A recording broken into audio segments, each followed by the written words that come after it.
Ang San Telmo. Ito ay, gaya ng bowl ang apoy. Ang mga Pilipino ay maraming mga paniniwala katulad ng mga kaluluwa o hindi nakikitang nilalang na nakakasalamuhan natin sa mundo, na nangangailangan din ng ating respeto.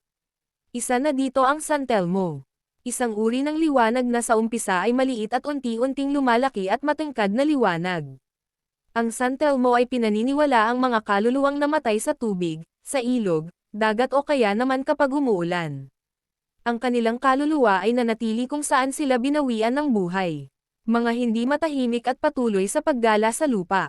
Ang iba ay humuhingi ng tulong para makaalis sila sa lupa at tumungo na sa langit.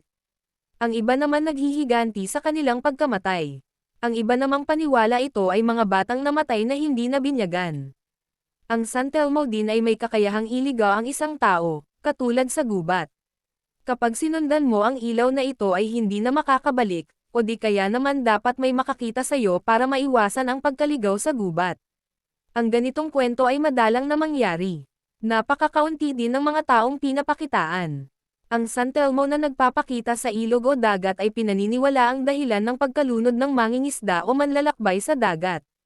Nagbibigay din daw ito ng swerte kapag nakakita ng ganito, pero depende kung ilang bowl ang apoy ang iyong nasaksihan. Ang ibang taong nakaranas nito ay sinasabing kusang nawawala ang bowl ang apoy o unti-unting nawawala ang liwanag.